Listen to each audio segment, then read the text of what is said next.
आज हम बात करेंगे एक टॉपिक पे जिसने बहुत सारे लोगों को परेशान करके रखा है और इसका नाम है फंगल इन्फेक्शन।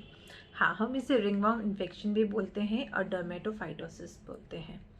तो नमस्कार, मैं हूँ डॉक्टर प्रियंका और स्वागत है आपका मेरे चैनल हेल्थ विद होम्योपैथी पर। भारत में 10 मिलियन से ज़्यादा लोग हर साल इससे ग्रसित होते हैं। ये स्किन का सबसे कॉमन इन्फेक्शन है। इसमें हम देखते हैं स्किन में लाल कलर का गोल सा सर्कुलर मोशन जैसा एक चिकत्ता बन जाता है, जो स्किन से थोड़ा सा उभरा हुआ होगा। छूने में आपको समझ में आएगा कि something is there which is elevated from your skin. लाल कलर का दिखेगा, इसके मार्जिन ज़्यादा लाल होंगे और अंदर ये थोड़ा कम लाल दिखेगा। पूरे बॉडी में अगर हम कॉमन टर्म यूज़ करें तो हम इसको रिंगवॉर्म इन्फेक्शन या फंगल इन्फेक्शन भी कहते हैं।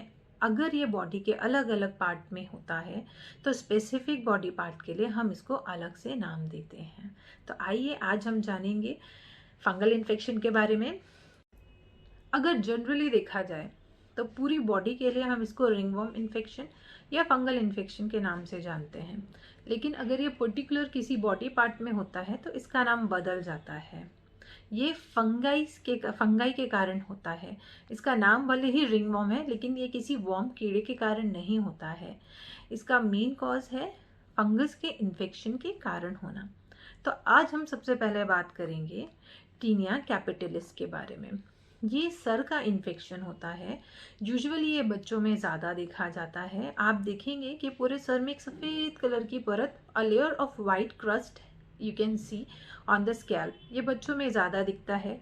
कई बार ये बहुत ड्राई होता है, बच्चों को खुजली होती है, और अगर बहुत खुजलाया है तो वहाँ से पस या कोई इस टाइप का सिक्रीशन भी आप देख सकते हैं। जब ये वहाँ से हटेगा या आप हटाने की कोशिश करेंगे तो आप देखेंगे कि वहाँ पर एक पैच बन गया है, बाल्डनेस हो गया है, जहाँ पे बाल नहीं आ रहे हैं। कई बार ये जड़ से भी निकल जाता है और वहाँ पे एकदम प्लेन पैच दिखेगा आपको। और कई बार क्या होता है, बच्चे में ये जड़ से नहीं निकल रहा है बट एकदम रूट के पास से टूट जा रहा है। तो आप दूर से अगर देखेंगे तो आपको ब्लैक कलर के डॉट्स दिखेंगे बालों में, बट पूरे बाल स्कैल्प में ब्लैक कलर के डॉट्स दिखेंगे, मगर बाल सब टूट चुके होंगे। ये हो गया हमारा पहला, जिसको हम बोलेंगे टीनिया कैपिटलिस। अडल्ट्स में बहुत कम देखा गया है बट चांसेस है। दूसरा टाइप हम देखेंगे टीनिया बार्बरे का। ये मेल अडल्ट्स में देखा जाता है। बेसिकली ये मूंछ में और दाढ़ी में, मुस्टैशेस एंड बियर्ड में देखा जाता है। आप देखेंगे कि बहुत अच्छे से ग्रोथ हो रही है, बट सडनली अचानक से कहीं एक स्पेसिफिक एरिया से आपके बाल हटना चालू है और वहाँ पे एकदम प्लेन हो गया, चिकना हो गया है, इसलिए इसका नाम बार्बरे दिया हुआ है।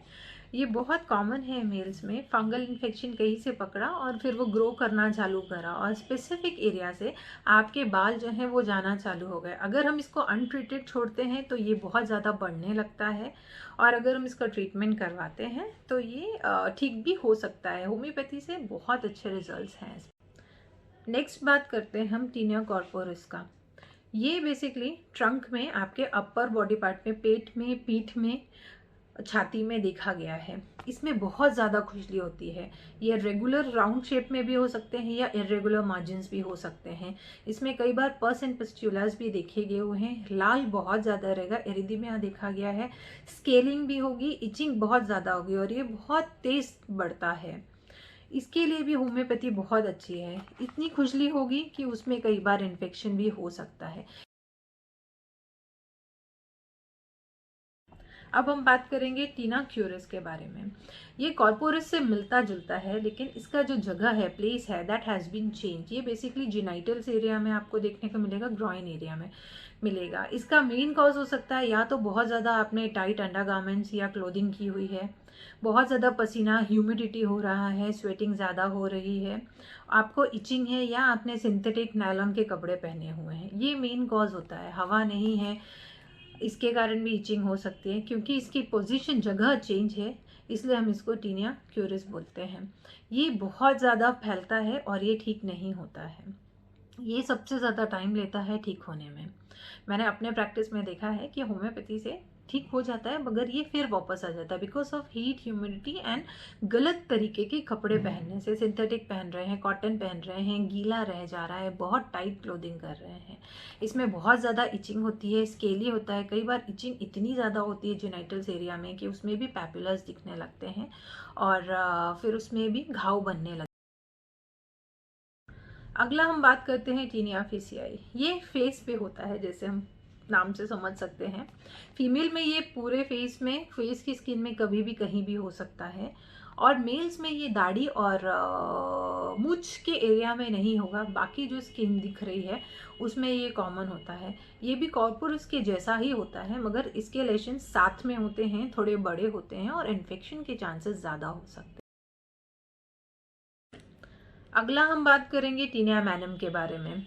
ये बेसिकली आपके हाथ और पैर के स्किन में हो सकते हैं। इसमें आपको फिशेस कट दिखते हैं, इरेगुलर या सर्कुलर मोशन, सर्कुलर पैचेस दिख सकते हैं, इचिंग होती है, स्केली बहुत होता है, कई बार फिशेस हो जाते हैं, मतलब कट जैसा दिखेगा आपको हाथों में, पैरों में, पाम्स में स्पेसिफिकली, और उसमें कई बार ब्लीडिंग होने लगती है और खुजली बहुत ज़्यादा। नेक्स्ट है हमारा टीनिया पेडिस। ये पैरों की उंगलियों के बीच में देखा जाएगा। अगर आप देखेंगे बहुत गौर से तो आपके दो जो पैर की उंगलियां हैं उसके बीच में सफ़ेद कलर का कुछ आपको इन्फेक्शन दिखेगा। ये यूजुअली पानी, पसीने में बहुत ज़्यादा पानी में रहने से या पसीना बहुत ज़्यादा होने से, पैर गीला होने से, सूखा नहीं रहने से भी देखा जाता है। इसको हम एथलीट फुट भी बोलते हैं। अगर आप बहुत लंबे समय तक शूज़ पहन रहे हैं, आपको पसीना होगा, या आपने बहुत रेगुलर सॉक्स चेंज नहीं किए हैं, हाइजीन पैरों की मेंटेन नहीं की है, तो ये उसमें भी देखा जाता है। स्केली भी होता है, पेनफुल होता है, अगर डीप होगा, सिक्रीशंस भी कई बार देखे गए। तो आइए अब हम बात करते हैं होम्योपैथी एस्पेक्ट में कि रिंगवॉर्म में होम्योपैथी कितना अच्छा काम करता है। मैंने अपनी प्रैक्टिस में रिंगवॉर्म इन्फेक्शन के बहुत सारे पेशेंट्स ठीक किए हुए हैं। पहली चीज़ तो हमको नॉर्मली भी हमको हाइजीन मेंटेन करके रखना चाहिए, अपनी स्किन ड्राई रखनी चाहिए, वेंटिलेटेड कपड़े पहनने चाहिए, नायलॉन के सिंथेटिक कपड़े नहीं पहनने चाहिए। अगर किसी को हो गया है तो वो अपना टॉवल, अपना बेडशीट, अपना जो भी डेली यूज़ के सामान हैं वो सब अलग रखेंगे। सबसे पहली चीज़ तो वो होगी। दूसरी चीज़ ये कि उसको बोलना है कि कंटिन्यूसली आप सोप से, साबुन से वॉश करते रहें, वो एरिया को ड्राई रखें, सुखा के रखें, पानी ना रहे उसमें, और अपने क्लोथ्स अलग रखें, लोगों से मिले जुले कुछ दिन काम, सारे कपड़ों को आप धूप में अच्छे से दिखाएं, और खुद भी कभी कभी सन बाथ ले सकते हैं। अगर हम दवाई के लिए देखें तो लोकल एप्लीकेशन में किसी भी टाइप ऑफ रिंगवॉर्म इन्फेक्शन में, फंगल इन्फेक्शन में, दो ऑइंटमेंट बहुत अच्छे काम करते हैं। एक एसिड क्राइजोर्बियम ऑइंटमेंट है, ये आपको किसी भी कंपनी के ब्रांड में मिल जाएगा। ये आपको दिन में 2 बार वॉश करना है साबुन से, उसके बाद उसको एरिया को क्लीन करना है, ड्राई करना है, और फिर दिन में 2 बार ये ऑइंटमेंट आपको लगाना है जब तक आपके लेशंस पूरे ख़त्म नहीं हो जाते हैं। दूसरा ऑइंटमेंट है ग्राफाइटिस ऑइंटमेंट। इसके भी रिजल्ट्स बहुत अच्छे हैं। सेम एप्लीकेशन, दिन में 2 बार आपको इसको लगाना है जब तक आपको पूरा ठीक नहीं हो जाता या डिज़ायरेबल रिजल्ट नहीं मिलता है। तीसरा, हम सल्फर ऑइंटमेंट भी यूज़ करते हैं। दिन में सिर्फ सुबह लगाना है, दिन में एक ही बार लगाना है, सेम तरीका रहेगा। सोप से क्लियर करना है, धोना है, क्लीन रखना है, ड्राई रखना है, और फिर अप्लाई करना है। अगर हम दवा के बारे में देखें तो ग्राफाइटिस 30 बहुत अच्छा काम करती है। अगर आपके लेशंस, जो रिंगवॉर्म इन्फेक्शन है वो स्केली है, उसमें पस आ गया है, महक रहा है, सिक्रीशंस हैं जो कि महक रहे हैं, तो ग्राफाइटिस 30 2 बूंद डाइल्यूशन का 1 चम्मच पानी में दिन में 3 बार तब तक लेना है जब तक आपके लेशंस ख़त्म नहीं हो जाते हैं। दूसरा, हेपरसेल्फ 30 या 200, दोनों ही हम यूज़ कर सकते हैं। अगर 30 करते हैं तो 2 ड्रॉप दिन में 3 बार करने हैं, और अगर हेपरसेल्फ 200 यूज़ कर रहे हैं तो दिन में 2 बार ही करना है आपको। अगर आपके घाव को छूने में आपको दर्द हो रहा है, उसमें सिक्रीशंस भी हैं, महक नहीं है, पेनफुल है, आपको लग रहा है कि मुझे ना हमेशा उसको ढक कर रखना चाहिए, जो लेशंस हैं आपके उसको अगर हम ढक के रख रहे हैं, आपको हमेशा ऐसे फीलिंग आती है, तो आप हेपरसेल्फ यूज़ कर सकते हैं। इसके बाद अगर काली सल्फ 6S 12X में बहुत अच्छा वर्क करती है। इसके 5 गोलियां आपको आधा कप गर्म पानी में दिन में 3 बार तब तक लेना है जब तक आपके घाव ठीक नहीं हो जाते। इसमें ड्राई स्केली स्किन दिखेगी, पेशेंट को मन करेगा कि मैं इसको ओपन करके रखूं, और जब वो ढकेगा तो उसको ज़्यादा खुजली हो जाएगी। तो उसमें हम काली सल्फ दे सकते हैं तब तक जब तक आपको डिजायरेबल रिजल्ट नहीं मिल जाता है। रस्टॉक्स 30 बहुत अच्छा काम करेगा अगर आपके घाव में छाले पड़ गए हैं, फफूले पड़ गए हैं, लाल दिख रहा है, तो रस्टॉक्स 30 दिन में 3 बार डाइल्यूशन 1 चम्मच पानी में 2 ड्रॉप डाल के आप दिन में 3 बार कम से कम 15 से 20 दिन ले सकते हैं आराम से।